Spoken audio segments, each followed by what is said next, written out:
Okay, picking up where we left off about creating a climate for change, we need to work on showing people.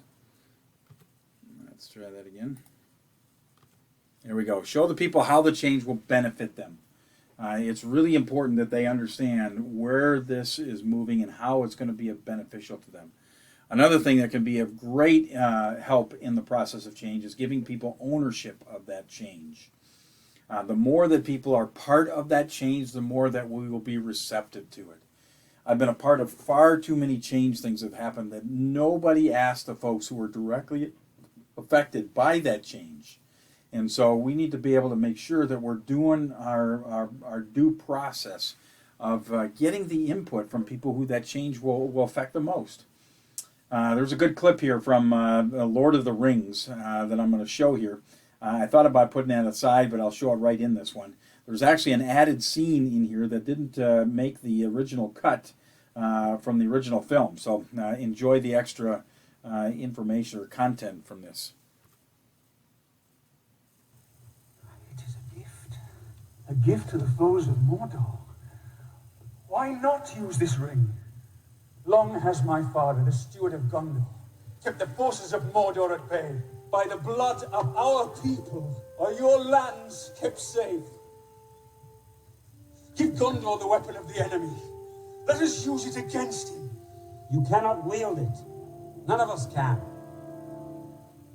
The One Ring answers to Sauron alone. It has no other master. And what would a ranger know of this matter? This is no mere ranger. He is Aragorn, son of Aragorn. You owe him your allegiance.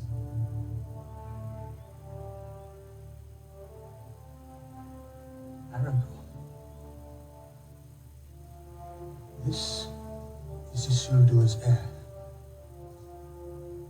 And heir to the throne of Gondor. Have about it, Lewis. Gondor has no king. Gondor needs no king.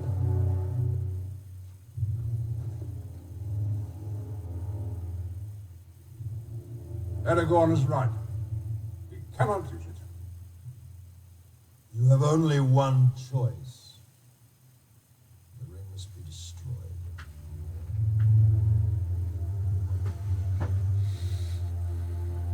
What are we waiting for?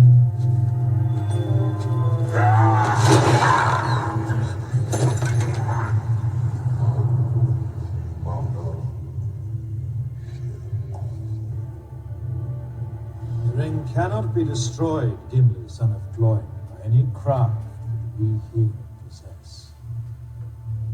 The ring was made in the fires of Mount Doom. Only there can it be unmade.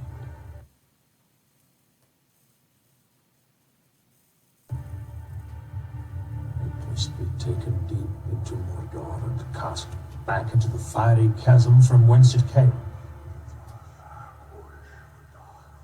One of you must do this. One does not simply walk into Mordor. Its black gates are guarded by more than just orcs. There is evil there that does not sleep.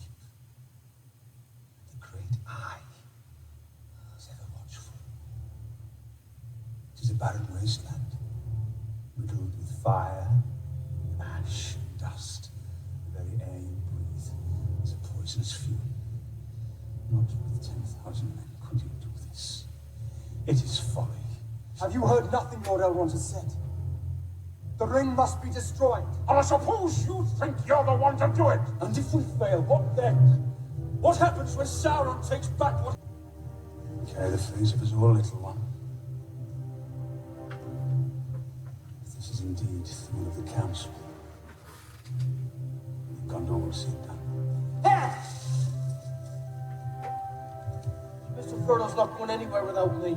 No, indeed, it is hardly possible to separate you, even when he is summoned to a secret council. Not. We're coming too. You have to send us all tied up in a sack to stuff it. Anyway, You need people of intelligence on this sort of mission, quest, thing. Well, that rules you out. 9 companions. So be it. You shall be the Fellowship of the Ring. Right. Where are we going? Yes, well, there's nothing like ownership of a decision. And when you've got folks who feel like they have made that decisions together, they're able to accomplish that mission. And we see that played out in a great film. Highly recommend it if you haven't seen it. So how do we offer ownership of change to others? Well, it begins with informing people in advance. Give them time to think. That's what we failed to do in the context of our profession of faith request. And we never gave folks the time to think and kind of sprung it on them. Not a good thing to do. Explain your objectives, the reason why and how you plan to carry this out. Show how the change will benefit all. Ask those affected to be involved in the change. Keep communication channels open. That is absolutely necessary. Be flexible and adaptable throughout, recognizing there may come with some new directions that come that give even better and wiser direction. Constantly demo your belief and your commitment, and provide enthusiasm, assistance, appreciation, and recognition to those implementing the change. That is very critical. Again, one of the realities is change will happen. Here's a little demonstration of this over the last, from the 50s to the 90s. Again, I can't believe that's been 30 years already since 1990. How change is going to occur. And we are constantly seeing it. We're living in that change even as we speak. Not all change is improvement, but without change, there can be no improvement. So the response needs both possible opportunity and potential loss in that. Change becomes grief when it's a bad idea, it's not accepted by the influencers, it's not presented effectively, self-serving to the leaders, or it's based solely on the past, and too many things happening too quickly. So you got to be cautious and calculated in terms of bringing about that change. It's never too late to change. We cannot become what we need to be by remaining what we are. And so looking for opportunities to bring about the change that is necessary. That's a great quote from Max Dupree. Don't wait until your deathbed and wish that you had done things differently. There's a great video here called The Straight Story. Based on time. Oh yeah, I guess I have a little bit of time to show this to you. Let's see if we can get this to work. Here's a guy that waited till the very end of his life to create some change that needed to take place with he and his brother.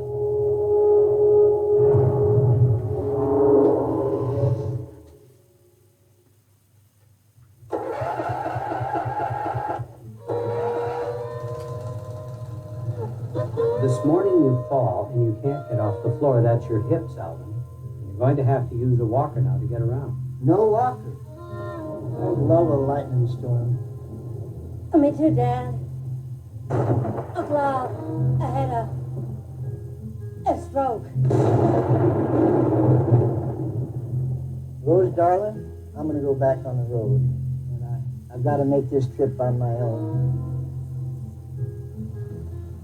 I've got to go see Lyle. I know you understand. Alvin, you're gonna get blown right off the road. That's what I'm afraid.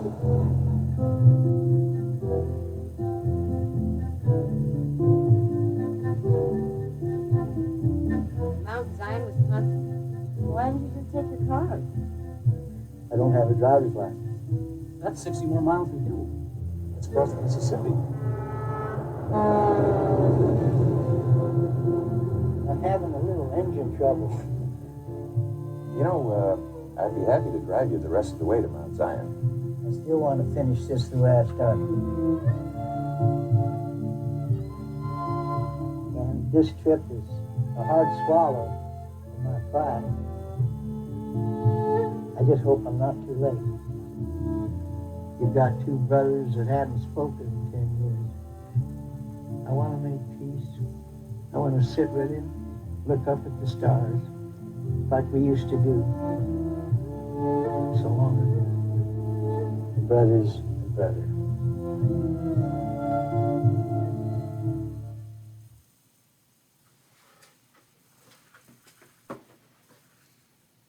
Well, there you have it. Again, some things that folks have to do to kind of, even at the end of their life, to kind of create a change, or willing to take those steps. So that begs the question, where does change need to happen in your own personal life? What things can you do differently that makes you more susceptible or open to change? So make sure you go down and fill out the prompt on bringing about positive change. Thanks for listening.